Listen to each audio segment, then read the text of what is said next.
Translation. Sri Chaitanya Mahaprabhu explained the meaning of the verse by giving evidence concerning Shukadeva Goswami and the four rishis, Sanaka, Sanat Kumar, Sanatan, and Sananda. Thus the Lord gave various meanings and explanations. Purport. That Krishna is all attractive is verified by the activities of those four rishis and Shukadeva Goswami. All of them were liberated persons, yet they were attracted by the qualities and pastimes of the Lord. It is therefore said, Mukta api lilaya vigraham kritva bhagavantam bhajante. Madhya Lia 24:112. Even liberated persons are attracted by the pastimes of Krishna and thus engage in devotional service. From the very beginning of their lives, Shukadeva Goswami and the four Kumaras, known as Chatusana, were liberated and self-realized on the Brahman platform. Nonetheless, they were attracted by the qualities of Krishna, and they engaged in his service. The four Kumaras were attracted by what? What were the four Kumaras attracted by? Tulsi leaves and three things. Tulsi leaves,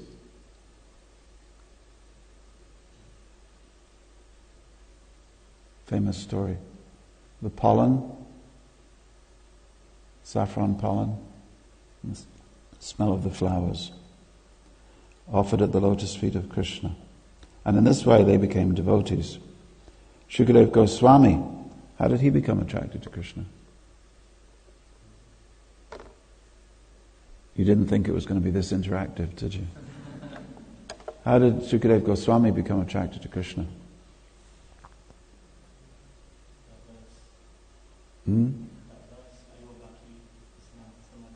But in general, he was attracted to Krishna by hearing Srimad Bhagavatam. So that means there was no attraction before they smelled the flowers. There was no attraction before they smelled Tulsi. There was no attraction before he heard Srimad Bhagavatam. There was attraction to the Prakash, the Jyoti, the Brahma Jyoti. But there was no attraction to Krishna as a person. Many people, they have attraction to Krishna because they have an attraction to the divine white light. That's different. So I find the white light attractive, and Krishna has something to do with the white light. Therefore I'm attracted to Krishna. I'm attracted to a very powerful person. You know that very powerful person, so I'm attracted to you.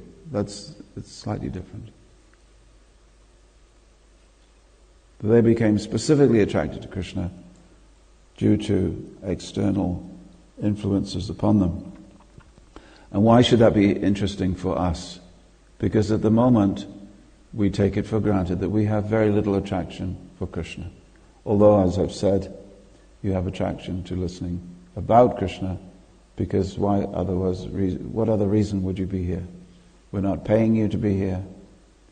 There's no wedding happening this morning. We are going to feed you, but not just that you're sheltering out of the rain, which is hammering down. Huh?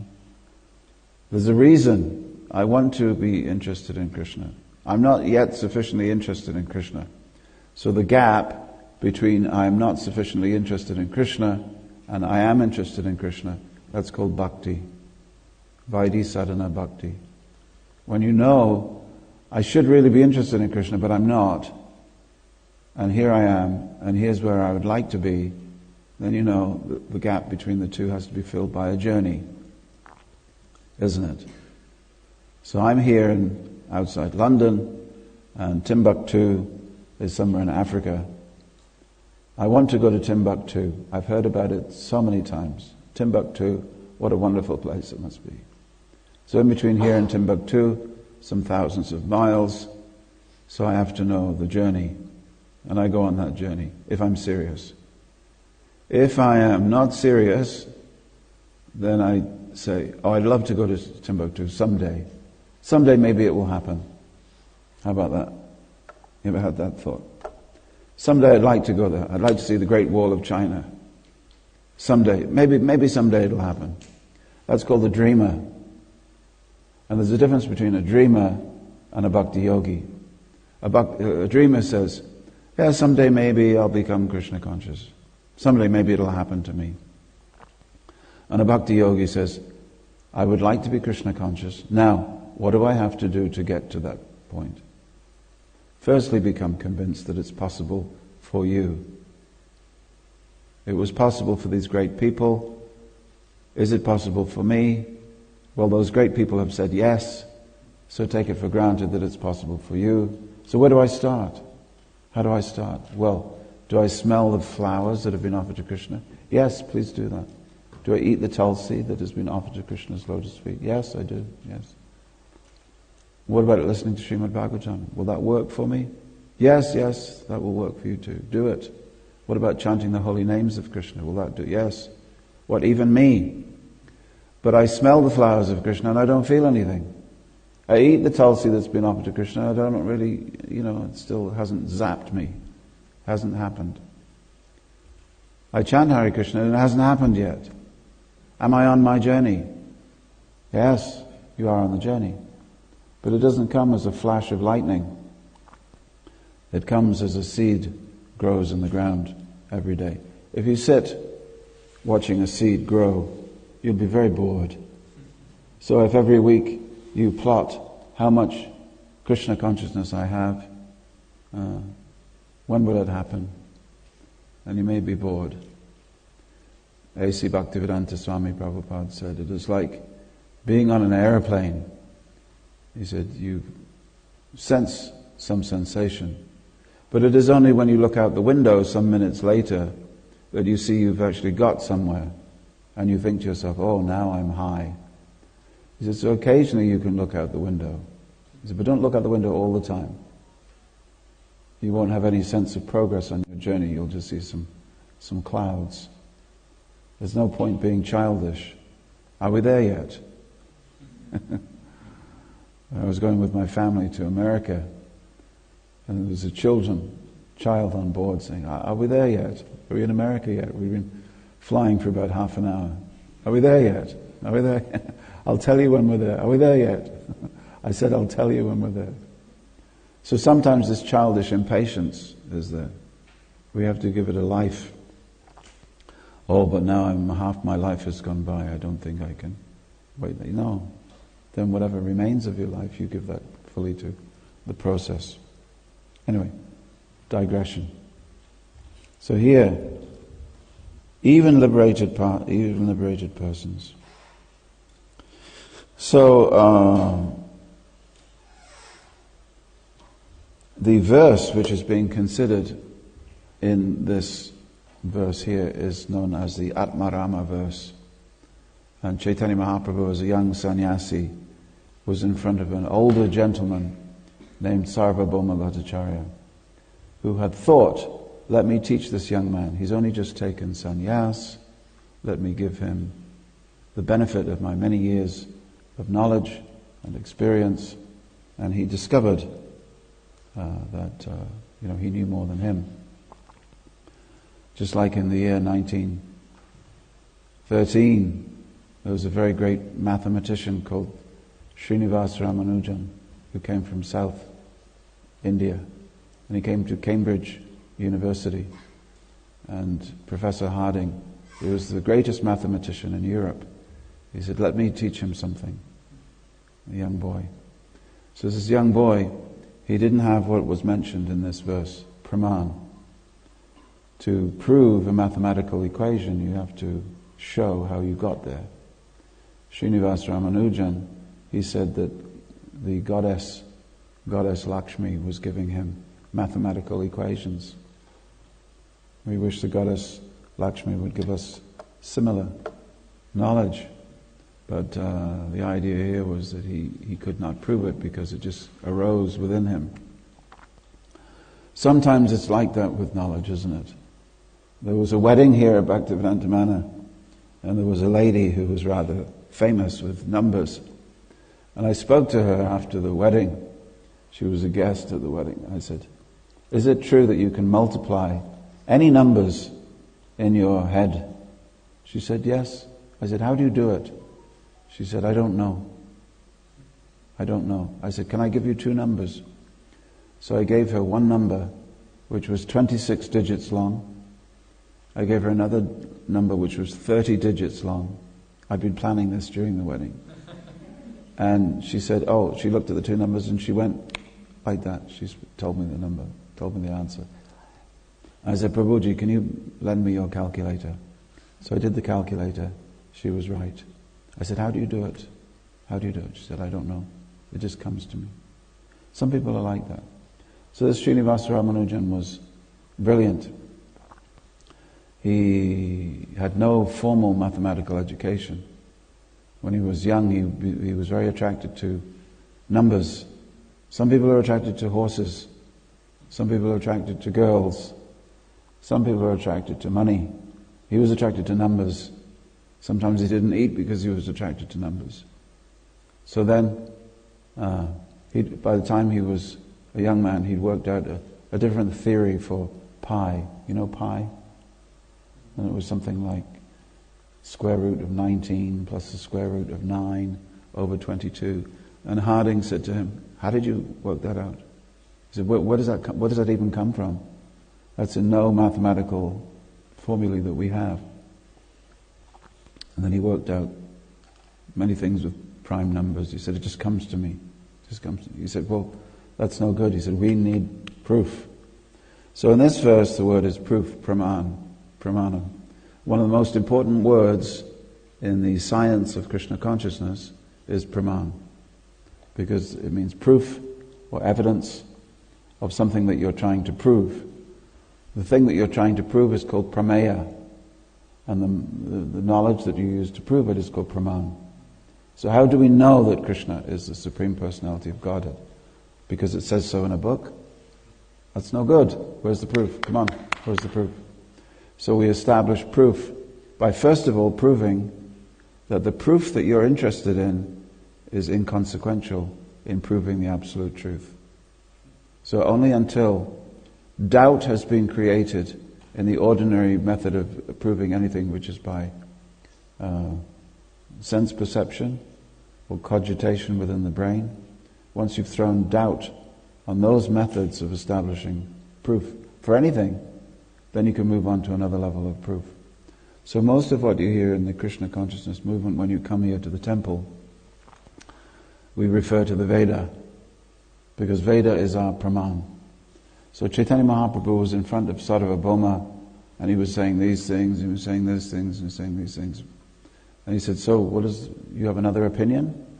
And Chaitanya came out with, yes, he said, I have another praman. So this was his praman. So in these last verses of this chapter, we're hearing about the praman. Is that okay? You all look like really intelligent people today, so I thought I'd just say that to you. Atma Ramascha Munayo Niragranta Apyarukrame Kurvanti Haita Kim Bhaktim Itam Bhuta Guno Hari. And that means those who are self-satisfied, Atma Rama, and unattracted by external material desires, are also attracted to the loving service of Sri Krishna, whose qualities are transcendental and whose activities are wonderful. Hari, the personality of Godhead, is called Krishna because he has such transcendentally attractive features. This is Bhagavatam 1, 7, 10. So this is the proof, if proof were indeed needed, and it is for some people, that those who are, even those people who are not attracted to anything in this world, are people that we would call spiritual people. Spiritual people. Spiritual, what does the word spiritual mean to you? In the world, it means many different things to many different people. And one of the things it means is that a person is not interested in anything material. A spiritual person is not interested in anything material. That's normally how people say it. So, is this loud enough? Can everybody hear? Yeah, okay. Difficult for me to judge. So here we're hearing about the 4 Kumaras. 4 Kumars, Kumar means young person. They were only 5 years old, they were great sages. The story is that they were the very first sons of Lord Brahma, the engineer of the universe, who they're called Manasaputra. Manasaputra means that they were generated, they came into being not by flesh and blood, by biological reproduction, but the easy way. Every woman who's ever had a baby wishes that she could have had a Manasaputra. It's the easy way of having a baby. Huh? Easy way, you just think of the baby and the baby arrives. Almost like Amazon. So, Lord Brahma, Manasaputra. So these were the first 4 sons. He had many sons, like Atharva and Narada Muni and so on and so forth. But 4 sons are there. So he wanted them to help him with managerial affairs. They said no. He became very angry, and from the spot on his forehead was generated a baby known as Rudra. So these 4 Kumaras, they said no to populating the universe. Now we talk about depopulation. In the beginning of the universe, Brahma was interested in Prajapatis, people who would help him to populate the universe. Because if you have an uninhabited place, you want to populate it. And so they said no. And they went for transcendental awareness. It doesn't mean they didn't like children. Don't go thinking that. It doesn't mean that they were misogynists, that they didn't like women. It's just that they weren't interested. And there is a big difference between not being interested and hating. You understand the difference? A misogynist is a person who hates women, and a transcendentalist is a person who's not interested. You must understand that difference. So, there was no antagonism, but they just said, look, we can't get involved. We see that there's a greater way of life. Just like their father was born on the lotus flower, and he heard the sound ta-pa, ta-pa. And from that sound, beyond the universal shell, Lord Brahma went into meditation for 1,000 of his years, which is a very long time. So he had a great attraction for meditation. So is it any surprise? They say the apple does not fall very far from the tree. So when the tree is Lord Brahma, do not be surprised that his first 4 children were also interested in meditation. Some people are not interested in meditation. Are you interested in meditation? If you're interested in meditation, then you do it. And some people don't do it. And there's people in between.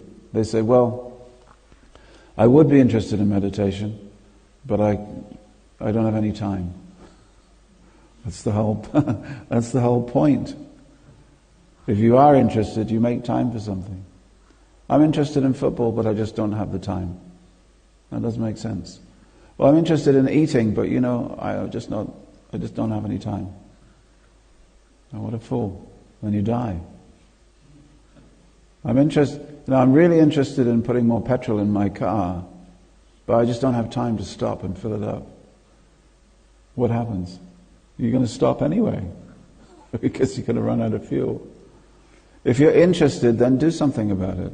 If you're interested in Krishna consciousness, then stop, change your life. And change your life. But I don't know if I believe in Krishna. Well, there's now people who say they don't believe in the coronavirus. I can't see it, they say. I can't see it. Is there any such thing as the virus? Okay. I went to the Hare Krishna temple. They're all wearing masks. These people, they believe in things that are invisible. Krishna is invisible, but we believe in him. Coronavirus is invisible, but we believe in it. Why? What's the praman? We see the effect. We see the effect of acting in one way, and we see the effect in acting in another way. So how do I believe in Krishna if I can't see Krishna? You see the effect that it has on the life of others who do believe in Krishna. If their life becomes transformed, if they become happy, if they could become peaceful, if they become successful, actually. Many people come here because they know that to be a religious Hindu you have to come to the temple and you have to bow down. Or not bow down now. Bow down, no, don't bow down. Beta, bow down. No, don't bow down. I'm confused. Hare Krishna. So some people come and they want to win Krishna's favor for success. I was on Govardhan Hill, Giri Govardhan in India. I saw a man who was paying Dandavat. He was doing Dandavat Parikram, and he was with his wife. And every time he bowed down like this, his wife came up and she took a grain of sand from the bottom of his feet and put it in a tin. You know those tins with a carrying handle used for milk. Put it in a milk tin. And I looked at this and it went on for a few minutes. And I approached her, I said, Ma, can you please tell me, is this your husband? What is he doing? She said, oh yes, we're praying that my son passes his medical exams.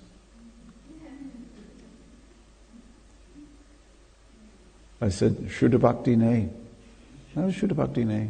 But I want my son to pass his medical exams. So Krishna has a purpose and I'm attracted to Krishna because he can give me what I want. But bhakti begins at the point where you go to Krishna and you ask, Krishna, what do you want? What do you want? That's bhakti, or at least the beginnings of bhakti. My dear Lord Krishna, what do you want? What is it that you want? Krishna says these things. What is it that you don't want? Krishna says these things. This is anukul and pratikul. Anukul and pratikul. Things that I do.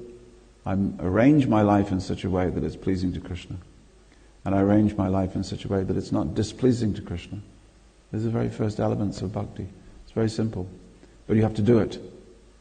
You have to do it. There's no point saying I'm interested and not doing it. We have to do it. So to do it means that there will be changes. I don't want to wear a mask. I don't want to stay 6 feet in front. Well, I'm sorry. You either believe there's nothing, but if you believe that there's something and it's a deadly disease, then you act in such a way to protect yourself. So he who is convinced that there is a deadly disease in the form of Maya influencing everyone, that person will wear a mask against Maya. And what is that mask? How do we protect ourselves against Maya? Hare Krishna, Krishna Krishna, Hare Hare, Hare Rama, Rama Rama, Hare Hare. When that always comes out of the mouth, then one is protected from Maya. So I am a grandfather now. I'm a grandfather. I know I don't look it. I know I look young. But I'm a grandfather. And my daughter Tulsi is over from America with the 2 grandchildren. And through their activities, they're charming, broken speech, and they're wandering everywhere. They wander from room to room, and they pick up anything. They pick up anything. Telephone, computer. They don't care who it belongs to. They just, if it's interesting, they pick it up. So it is said that the 4 Kumaras, the young boys, sons of Brahma, they deliberately kept themselves like this as children. And they didn't have any concern over what belongs to who. What belongs to who, they did not care. And so they were in Vaikuntha. How did they get to Vaikuntha? Because they were already qualified. But they came to the 7th gate of Vaikuntha and they couldn't pass through the 7th gate of Vaikuntha. Why? Because only those who are qualified by bhakti can go to Vaikuntha. That's the abode of Lord Narayan. So they came there, and of course you know the story. There was 2 gatekeepers, Jai and Vijay. They refused entry. They said, first of all, you're not dressed at all. We have a strict dress code here in Vaikuntha, and that includes clothing. You're not dressed at all. Second, you're babies. We don't allow babies in Vaikuntha. You've got to have a spiritual form before you come here. If you haven't practiced bhakti, then you haven't grown your spiritual form. And besides which, we don't see that you've got the qualifications to come here. We can tell. They were cursed, they took birth, etc. So the four Kumaras at that point, what really interests us is that the Lord himself came out and they smelled the flowers on his feet. And that was the point at which they became enlightened. It was a transformational event. Now for us it's very important because the four Kumaras go on to teach their younger brother. So who is the four Kumaras' younger brother? Narada Muni. So they teach him, and what they teach him, part of it becomes the Sanat Kumar Samhita. Part of it becomes the Narada Purana. And there's two sections to the Narada Purana. One is called Narada Purana, and the other one is called Brihan Narada Purana, or Brihan Naradiya Purana. So this other section is very important for us as Gaudiya Vaishnavas, because from this comes our famous verse that we sing often when we go on Harinam Sankirtan. It is called, you can raise your arms, it goes like this. So from the four Kumaras to Narada Muni, and it comes Harer Nama, Harer Nama, Harer Nameva Kevalam, Kalo Nasteva, Nasteva, Nasteva, Gatir Anyata. And there is one very special mantra in the Sanat Kumar Samhita and the Brihan Naradiya Purana. And if you chant this mantra, spiritual life becomes very easy. It takes all the difficulty away. Would you like to know this mantra? I can give you this mantra this morning. Shall I give it to you? It goes like this. Listen very carefully. Hare Krishna, Hare Krishna, Krishna Krishna. Oh, you're laughing. You know this one already. You know this one? Aha, I see. Yes. So this is Chaitanya Mahaprabhu's gift. He's taken this mantra that you never would have heard of, tucked away in the Brihan Naradiya Purana and the Sanat Kumara Samhita. You never would have known it. And shared it with the world. That's a wonderful thing. So we also find Sanat Kumar, his instructions are given in the... First of all, there's four brothers. Sanaka, we can say the names. Sanaka, because I always have trouble remembering this. Sanaka, because they're all Sana. Each name begins with Sana. That's why they're called Chatu Sana. Chatur means four, and Sana means four boys called Sana. So Chatu Sana. Yes. Sanaka, ancient. Sananda, ever joyful. Sanatan, eternal. And Sanat Kumar, ever young. So now you know.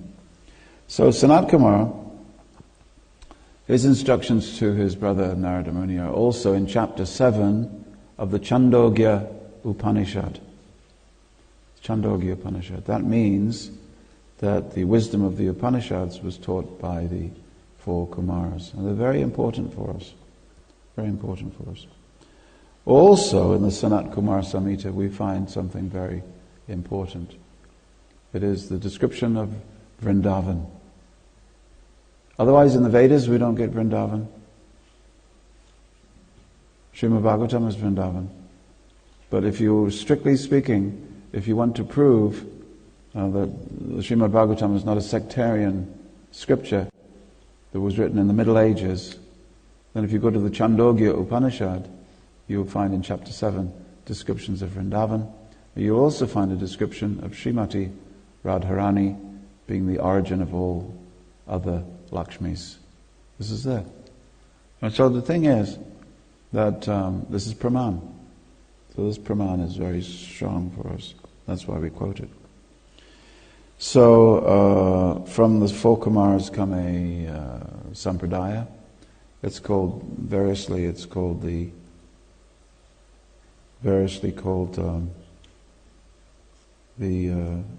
Kumar Sampradaya, of course, Hamsa Sampradaya, called the Devarishi Sampradaya, and when it becomes taught, when the knowledge of the four Kumaras become taught by Nimbarka, it's called the Nimbarka Sampradaya. So, what concerns us here is the transformation that took place. So for these boys to be the deliverers of this incredible wisdom, and they did their father proud, of course. It wasn't just, Leela.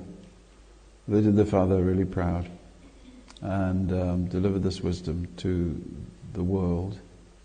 But it took place only because of this incident. So Srimad Bhagavatam, it really concentrates on bhakti. You don't get much else in the Srimad Bhagavatam apart from bhakti. That's why we focus in on this incident, the transformational episode. So it's not just that Lord Nrsingadev comes because Jai and Vijay were cursed, and that's important to us. But this is also important to us, this transformational episode, where just by smelling the flowers, they transformed. And this is spoken in the following verse. Are you all right? Am I okay? I won't speak for too long, I promise. Tasya Ravinda Nayanasya Padaravinda Kinjalka Mishra Tulasi Makarandavayu Antargata Swavivarena Chakaratesham Sangshopamakshara Jusham Apichittatanvo. Meaning, listen to this. When the breeze, let me hear you say, because it's very nice. When the breeze, carrying the aroma of tulsi leaves from the toes of the lotus feet of the personality of Godhead, entered the nostrils of those sages, they experienced a change, both in body and in mind, even though they were attached to the impersonal Brahman. So, Prabhupada explains in the Bhakti Rasamrita Sindhu, referring to Bhakti Rasamrita, he says that the result of studying the Upanishads is to understand the Supreme Personality of Godhead. Negation of material existence is only one of the subjects of the Upanishads. Those who are situated on the platform of Shantarasa, meaning they have a relationship with Krishna, but it's distant, there's no love, there's just wonderment. And Prabhupada tells us, he says, this is what is meant by mysticism. Mysticism. I see God, or I come very close to God, but I'm not impelled to act. I'm not impelled to do anything. I'm not impelled to love Him. So how is it possible to see God, but not to love God? Well, there are many in that category. They bathe in the presence of God. But that's Shantaras. Is it a form of bhakti? It's the beginning. So Prabhupada talks here.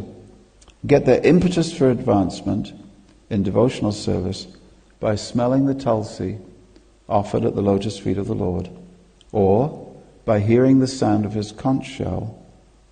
You know the story, there was a yogi that was meditating in the hills near the battle of Kurukshetra. And when Krishna, he'd been there for many, many years, and when Krishna blew on his conch shell, Panchajanya, at the beginning of the battle, just the sound of a conch made this person's meditation break, and he began to weep. So he didn't see Krishna, but he just heard the sound of Krishna's conch shell. I knew a man who was 86 years old, and he'd been meditating in a cave for 14 years. And every week he would just come out of the cave to buy some vegetables. And I knew him after his transformation had taken place.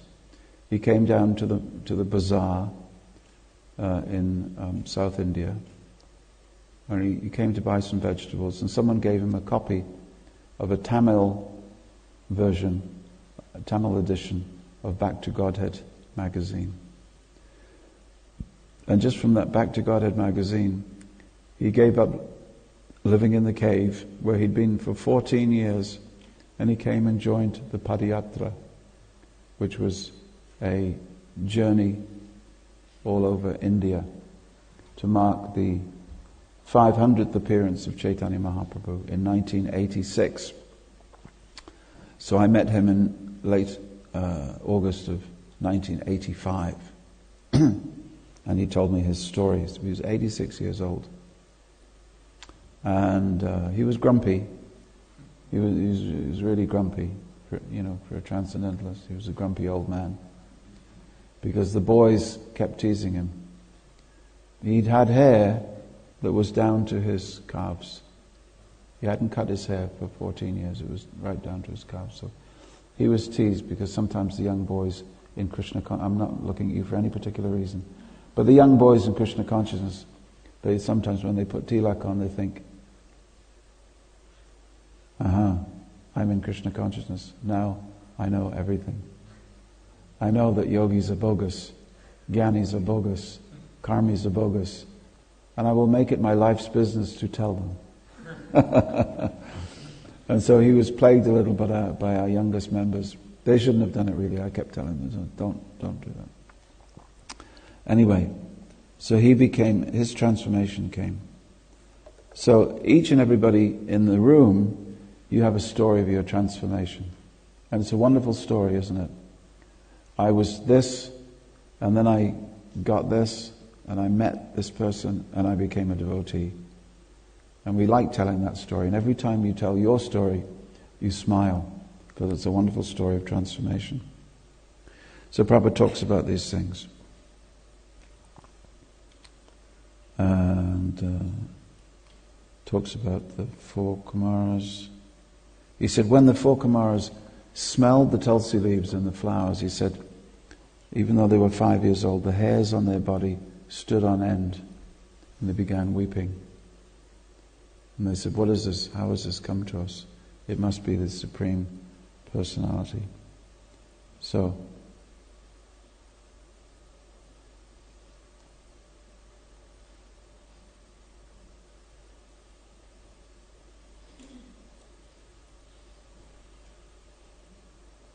in more details.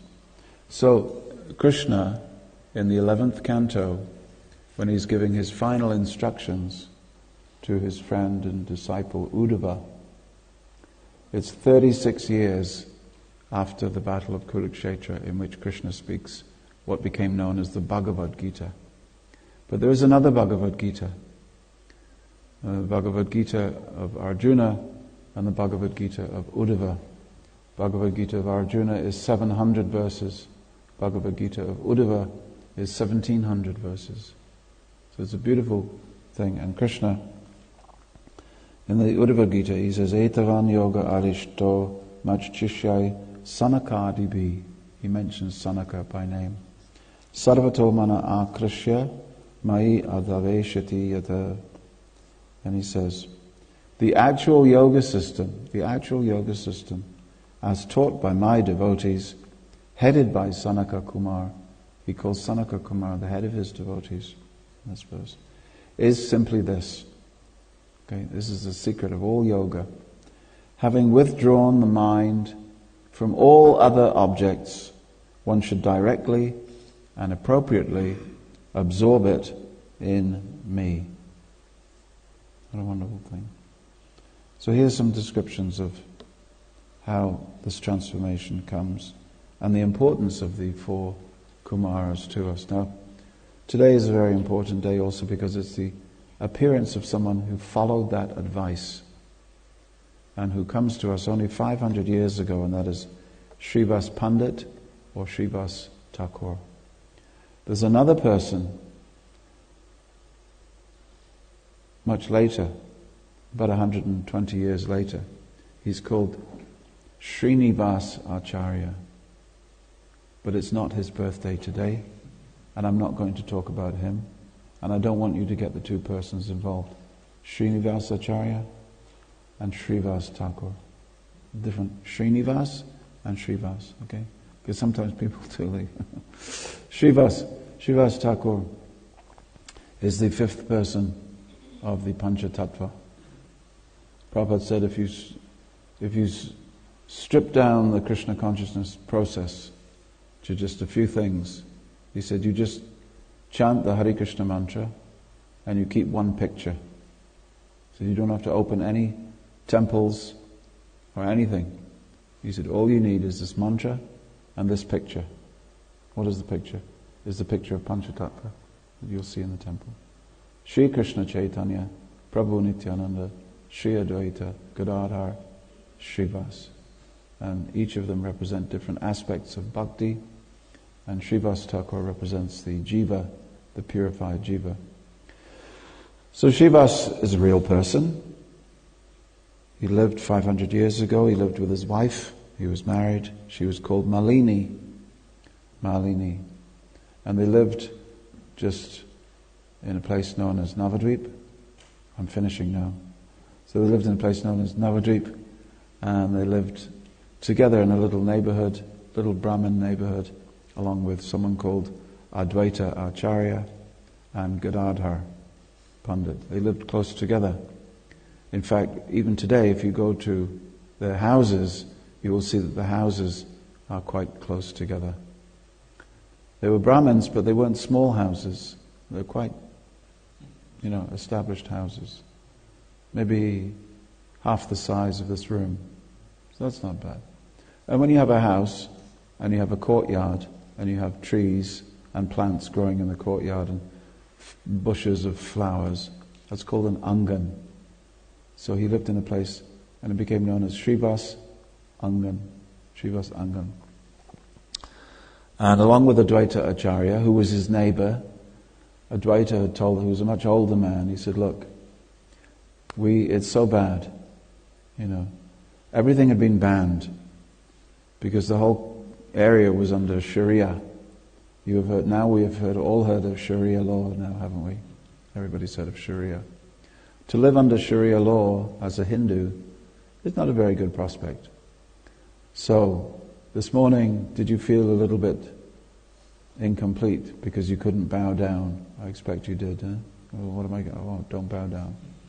Well, in the times of Advaita Acharya and the persons I've mentioned, there was no ringing of bells. Hindus, stop ringing your bells. Nothing should be louder than the adhan. Is it called the adhan? The call to prayer. Nothing should be louder than that. Conscious? No. Nahi hai kuch nahi. Conscious? No. Bells? No. Loud singing? No. No possible. And so and Advaita said, we have to do something about this. This is only Krishna himself. When Krishna comes, this will change.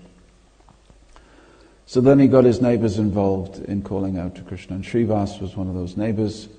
And of course when baby Lord Chaitanya was born, Nimai was nursed by Malini. And Malini would go to Mother Sachi and she would instruct her how to, look after the child, and she would look after the child with her.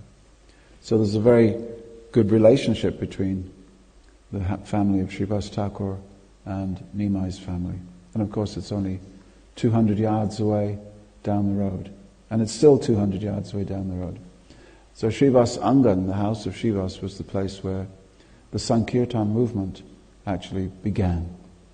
It's where Chaitanya Mahaprabhu sort of became the Lord that we know. And I just wanted to read to you. Have you got 5 minutes? Yeah, you've got 5 minutes? Okay. Just checking. I'm used to timing out, you see. Speaking to a little blue light as a camera, I'm used to timing out. And everything, the screen going black. So I'm half expecting you to just vanish. As a Zoom crowd. But you're real live human flesh and blood beings. That's very nice. So Srivas Thakur is mentioned in the Gaura Ganadesh Deepika by Kavi Karnapura. And the verse is Panchatattvatmakam Krishnam Bhaktarupa Sarupakam Bhaktavataram Bhaktarkyam Namami Bhakta Shaktikam. And Kavi Karnapura says, I shall now explain the meaning of these words. In this Panchatattva, the Bhakta Rupa is Chaitanya, the Bhakta Swarupa is Lord Nityananda, the Bhakta Avatara is Advaita, the Bhaktakya, or pure devotee, is Srinivas, and other great devotees as well. The Bhakta Shakti is Gadadhar Pandit. That's Gauragana Dashtipika, verse 11. A little while later, in verse 90, he says, intelligent Srivas Pandit had previously been Narada Muni. You see the connection now? See? So we've got the whole 4 Kumaras. It just so happens that on this particular day, I could make those connections. So 4 Kumaras teaching Narada. Narada is now Srivas Pandit. Srivas's younger brother, Sriman Ram Pandit, had previously been Narada's close friend, Parvat Muni. So, I will skip a little bit. So one day, Srivas Thakur, this is from the Chaitanya Bhagavat. So one day, Srivas Pandit goes to Nimai because he's worried that Nimai seems to have become a very good scholar, but a little bit arrogant. Why do people study anything? He says, so that they might understand what is devotion to Sri Krishna, he told Nimai. If by scholarship one doesn't gain devotion to Sri Krishna, then how will any learning help him? It becomes simply a tedious endeavor, which in the end is nothing but a waste of time. If you've actually learned something, Nimai, then begin your worship of Sri Krishna now. Make haste. This is the purpose of life. Nimai just laughed. Oh, by your mercy, certainly that will come to be someday. If you're all kind enough to me, then definitely I'll attain devotion to Krishna's lotus feet. So, this is Chaitanya Mahaprabhu. And he's saying, maybe someday it'll happen. If you're kind to me, it'll happen. But then he goes to Gaya. His father passes away. And he accepts initiation from Ishvara Puri, and he's completely changed. One day, in an ecstatic mood, Lord Gauranga entered Srivas's house, asking, Srivas, who do you worship? Who do you meditate on? And of course Srivas, one of his main deities was Lord Nrsingadev. Nrsingadev was in the house. And if you go to Srivas Angan, you will still see Lord Nrsingadev on the altar, as well as Panchatattva. So then Nimai says, now with your own 2 eyes, see that person standing before you. Saying this, Mahaprabhu entered the deity room within Srivas's home temple and sat down on the Singhasan of Lord Vishnu. It's a very bold thing to do, isn't it? You know, you invite me to your house, right? And I say, Madhya Prabhu, who do you worship in your home? Who do you worship? Okay, and you gesture towards your altar, which is on a desk or something, or a table.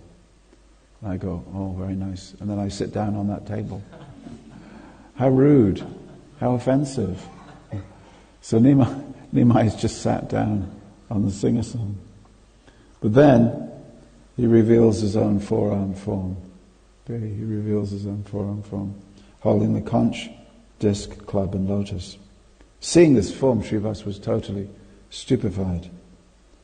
Sri Gaurasundar then said, due to being called by your loud kirtan and the loud roaring of Advaita Acharya, I have left Vaikuntha and descended to this world accompanied by my eternal associates who will destroy the miscreants and deliver the pious. Now without fear, you can chant my glories.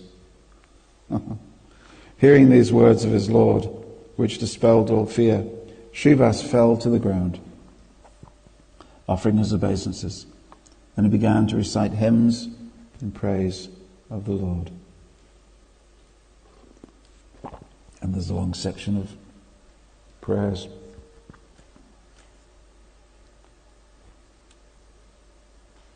And he says, today my birth, my activities, my everything has become successful. Today my very existence has been crowned with the greatest auspiciousness.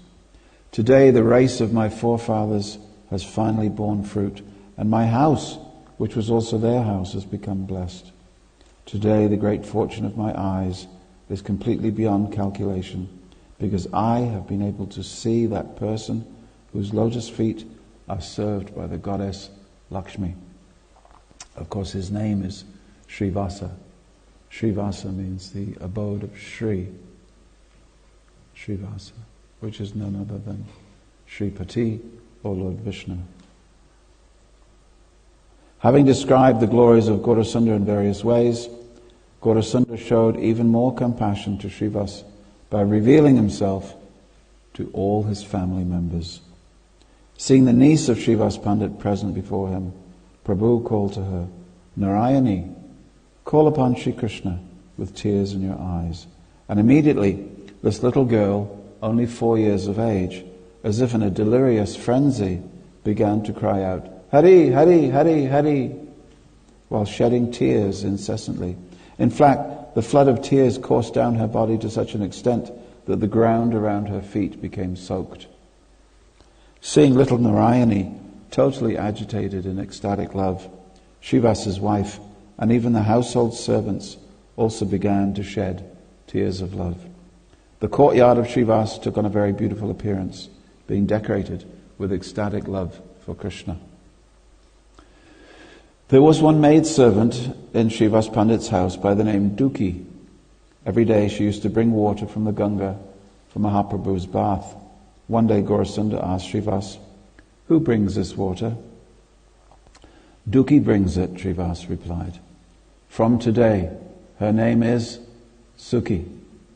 Thus the Lord indicated that those who serve the Lord and the Lord's devotees are not Dukhi or sad, rather they are Sukhi, happy. At this time, Gaurasundar began his Leela as the Yuga avatar at the house of Srivas Pandit. Having been reunited with Nityananda Prabhu, he started congregational chanting of the Lord's holy names in the courtyard of Srivas's house. Nityananda Prabhu took up his residence there also. Malini served Nityananda as though he were her own son. So there's a piece about... Okay. One evening, Gaurasundar, this is the last section now, accompanied by his associates, was engaged in chanting and dancing. So when we sing the evening arti, Kiba Jayo Jaya Gaura Chanda Aruti Kosho, but that's a description by Bhaktivinoda Thakur of the evening kirtan that took place at Srivas's house. And he sees all the devatas there, all the demigods like Lord Brahma and Shiva. They're also worshipping Chaitanya Mahaprabhu. But during this particular evening, one of Srivas Thakur's sons passed away after having suffered the effects of some disease. Within the inner apartment of his house, the women began to wail in lamentation at the boy's untimely death. Srivas Pandit, who was outside in the courtyard, understood some tragedy must have taken place. He quickly entered the house only to find that his son had passed on to the next world. As he was a very grave devotee and completely conversant in the science of the absolute truth, he was able to console the women in their grief. You are all aware of Krishna's glories, so please restrain yourselves and don't cry. Whoever during his last moment hears the Lord's holy name, even though he might be the greatest sinner, attains Krishna's abode. In South Africa,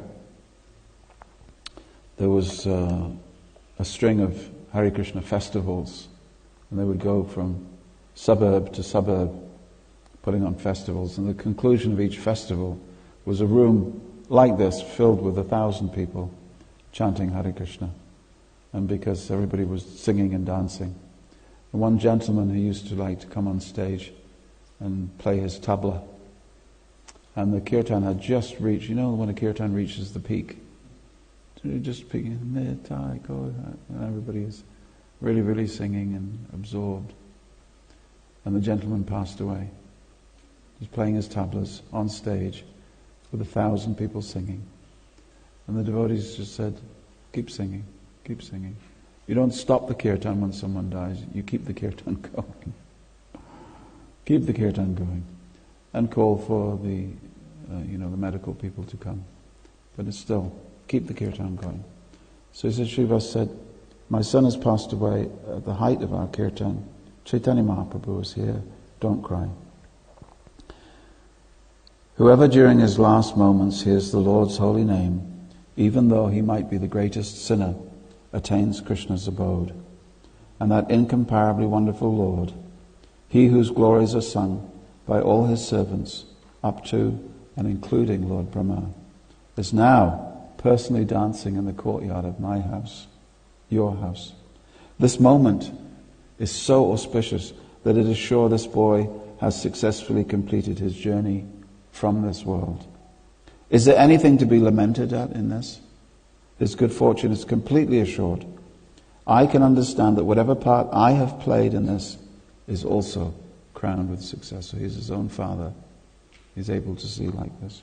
He concluded by telling them, if you cannot control your emotions because of your affection, then at least don't cry now.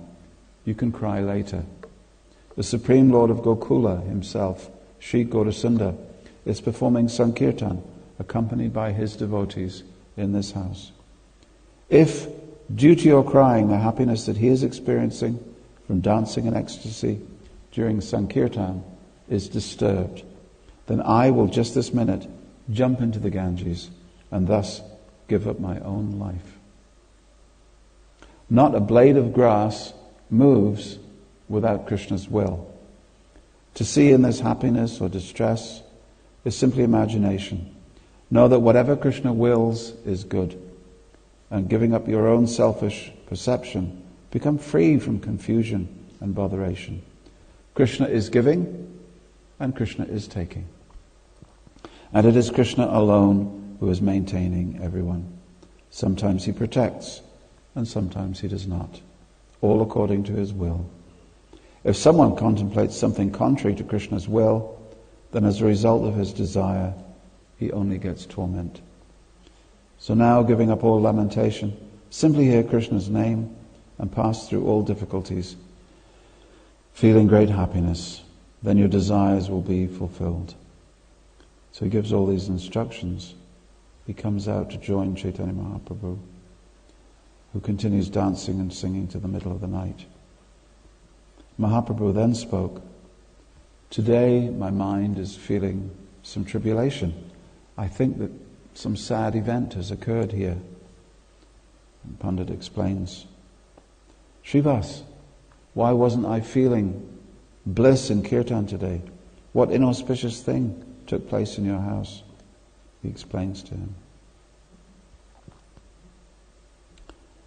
And then Chaitanya Mahaprabhu says, alas, what a tragic event. Why didn't you tell me of this unfortunate news before? So then he explained, I didn't want to disturb you. So then Lord Chaitanya says, how can I give up such company as this? With tears in his eyes, he continues, due to love for me, this man did not feel even lamentation at the death of his son. How will I abandon their companionship? The Lord continued to cry, and the devotees began to worry, having heard him speak of leaving them. Thereafter Mahaprabhu came to where the dead body of the infant was lying. Touching it, he called, boy, why are you going away and leaving your father? The life of the dead child returned at the touch of Chaitanya Mahaprabhu's hand. After offering obeisances to the Lord, the boy replied, O Prabhu, whatever you ordain is absolute. No one can do anything but what is sanctioned by you. As many days as I was destined to remain here, that many days I have stayed. Now that my time has elapsed, I have proceeded to leave. My Lord, I've taken birth and death repeatedly. But this time, at the time of death, I passed away quite happily, having taken darshan of your beautiful face. After saying this, the child became silent. Sri Gauranga Roy thus enjoyed a kind of transcendental sport. The devotees floated in bliss. Mahaprabhu then told him, "Since myself and my brother Nityananda are your two sons, please don't feel any more distress in your mind over what has happened." Devotees cheered and the sound resounded, and they remained there. After Mahaprabhu took sannyas, Srivas Pandit came to live at Kumarahata. Every year he would go with his brothers. He had 3 brothers, Srinidhi, Sri Ram. Who was the other one? Srinidhi, Sri Ram. They would go to Jagannath Puri, and he would come to see Sachimata in Navadvip. It was at this time, when he came to see him, that Mahaprabhu gave this benediction to Srivas. This is the final concluding statement by Chaitanya Mahaprabhu upon Srivas Thakur. He said, "There will never be poverty in your house if you simply remain indoors, never even venturing out of your house. Whatever you require for worship, food, anything, will come to your door." This is the benediction. So we perform Bhakti to Krishna, we perform Puja to Krishna, we perform the chanting of the names of Krishna, and everything comes to us. One time I went to a place in Vrindavan, and if you worship Krishna there, it is the place where Krishna and the cowherd boys would have a picnic, and they're in the rocks. The plates, as said, where Krishna used these natural rock formations to eat from. And it said that if you worship Krishna in that spot, you will never go hungry. And so I made a point of worshipping Krishna in that spot, because I don't like being hungry. I've experienced being hungry and I don't like it. So I worship Krishna and I said, "Please Krishna, in this life, never let me be hungry." So since that time I've never been hungry. Hare Krishna. So, Srivas Thakur's appearance day today. We also celebrate the 4 Kumaras, and if you can remember anything that I've said during this long class, you'll understand the connection between the two. All given to us by His Divine Grace, A.C. Bhaktivedanta Swami Prabhupada. Srila Prabhupada Ki Jai. They can put their questions in a chat box? Oh, it's for real. This is for real. For real. I can talk to people, interact. If you ask a short question, I will give a short answer, don't worry. I will let you go to breakfast.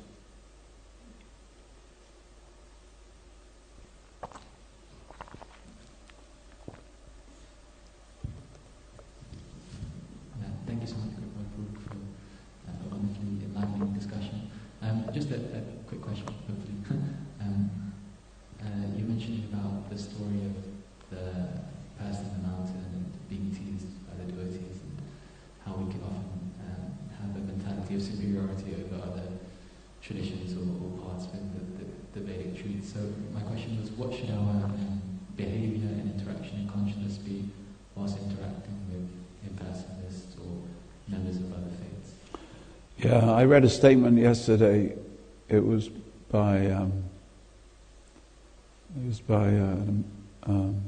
someone called F. Scott Fitzgerald. Scott Fitzgerald, he was a writer, and he said that the mark of true intelligence is to be able to hold within your mind at the same time 2 opposing thoughts and to not become confused. That's the mark of a truly intelligent person. So we have 2 things, and we're meant to hold those 2 things in our mind at the same time. I'm right, you're wrong. You're right, and I'm wrong. Because you're right and I'm wrong breeds humility, and you're wrong and I'm right breeds not only a sense of superiority, but I have found the absolute truth and now I wish to share it with you. At the same time you're thinking, but at the same time I'm humble, I'm going to be humble about it. With great humility, you are wrong. With great humility and respect, falling at your feet, I say, that's rubbish. How is it possible to hold two opposing thoughts in the mind at the same time? Well, it's only possible if we rise above the mind. So genuine humility can only come to us not by a mental adjustment. It's like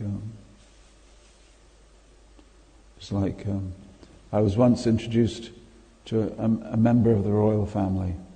Okay, this is Prince such and such, royal family. So then I had to remember.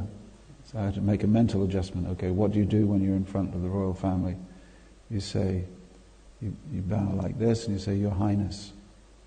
So, Your Royal Highness. So that was a mental adjustment. But true humility comes when you're standing in the presence of God. So when you stand in the presence of God, it's possible to be truly humble and yet at the same time being truly courageous in your speech to others.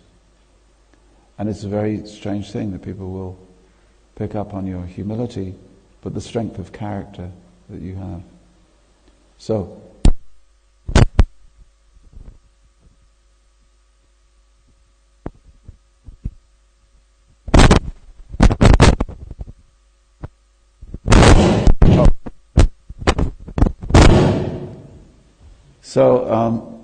we're right for a minute.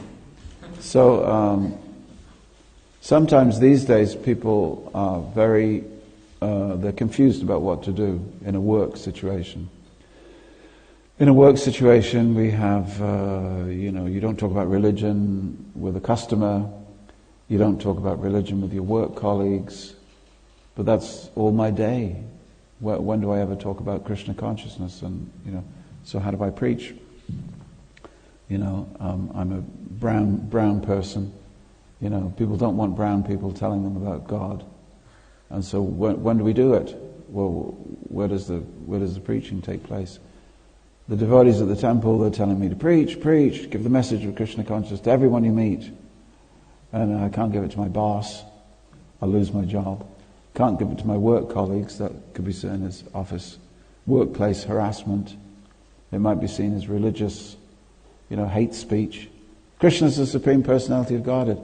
Somebody somewhere is going to say religious hate speech. Okay, aren't they? You know that to be true, right? I can't speak to the public because they're customers or clients. So when do I do this? But you have to find a way. But you can only do that if you work it into the conversation. And there has to be humility, because if there is no genuine humility, people will immediately pick up on that. They'll immediately pick up on that. So, with humility, Prabhupada, he had two modes of speech, Prabhupada. One was giving a morning class, like this. So, Krishna is the Supreme, like this, finger wagging, smashing. I say to the atheists, kick on face with boot. This was all to his converts, so to speak. In those days there was no cameras to take Prabhupada's classes everywhere. But in Prabhupada's room, in the evening or the afternoon, when visitors came to see him, he would spend a lot of time listening to them, respectfully dealing with them, feeding them, addressing them, particularly if they were lords and ladies, in a particular way. And it wasn't fake, it was real. Because at his heart, Prabhupada thought, who am I? I'm nothing. I'm just the servant of the servant of the servant. So, with that understanding of himself being so very small, he was able to speak very respectfully and with humility to any guests that came to see him. And people would pick up on that. But then at a certain point in the conversation, through logic and sort of a connected points that he made, he was able to say, therefore we say. And then just leave them to think. Therefore, this is the conclusion that we come to. It is not me saying it, but as Shastra says it. It is logic. Or he would say, Bhakti Yoga is a great science. What do you think? What is your impression? Or he would say, so what is your understanding of God? You have an understanding? Oh, well, I don't think anybody knows. No one knows. You say because you do not know. But not that no one knows. Unless you ask everyone in the world, do you know who is God? You cannot say that no one knows. Agreed? And there we go. Yeah. So in this way, he would very carefully, So there's two modes. So in our general conversation, you can adopt that mode, not the Bhagavatam mode. But the Bhagavatam speaker's mode is how you mostly hear senior figures in Krishna consciousness speak about Krishna. So we think, in my work situation, I have to stand on a chair and I have to be what we call a Bhagavatam thumper, a Bible basher. But you see, this mission, this word, the word of God has to get out. And it has to come from you, and it has to be very personal, and you have to connect with your audience. So how can I connect with this person? That's why all over the world at any one time, devotees in work situations or in study situations with customers, clients, and people they meet are sharing Krishna consciousness in different ways. A friend of mine I went for a CT scan the other day, a heart scan in Watford Hospital. And my friend Yashoda Dulal, he went for a CAT scan at the same time, exactly the same time. So then he said to the nurses and doctors around him, he said, I get very nervous. He said, do you mind if I put on some of my music? He said, no, whatever makes your heart rate go down. So he came and he put on some kirtan. He said, I can't quite hear it over the noise of the machine. Do you mind if I put the volume up? So they put the volume up. And the doctor said, this is quite nice. What is it? He said, it's called kirtan. And from there the conversation begins. Okay, and then the nurses said, I really like that. Can I have some of that afterwards? Can you send me a link? And so it's preaching, non-preaching. At the same time, there's an awareness of these people could be benefited from hearing this message. Kirtan comes first. So therefore Prabhupada told us to open restaurants everywhere, because you'll smell the tulsi and eat the food that's been blessed by Krishna. He said, and in every restaurant, he said, you have the kirtan playing in mild voice. He said, and Prabhupada was aware that some of us young boys and girls used to love kirtan that was very loud, where we would take the biggest cymbals we could find, which we nicknamed the wampas, and we would. He said, no, not like this. Very kirtan, very mild kirtan, playing in the restaurant. So there's ways and means of getting the message out. So don't be a bully. Don't engage in hate speech, or what people will imagine to be hate speech. But at the same time, have the courage of your convictions, and then the intelligence to reach out to others in a way which they may find palatable. Because ultimately, Krishna is all attractive, and people will find something to be attracted by. Yeah.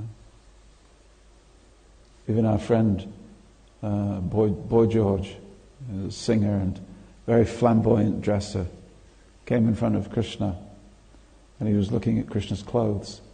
He said, I like Krishna. He said he's got a very good wardrobe. So whatever you find, Krishna will attract you in some way. So what can attract this person? What are they interested in? Okay. Hare Krishna.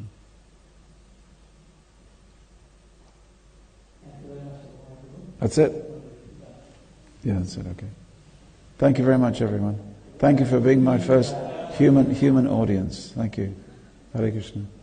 Srila Prabhupada ki jai.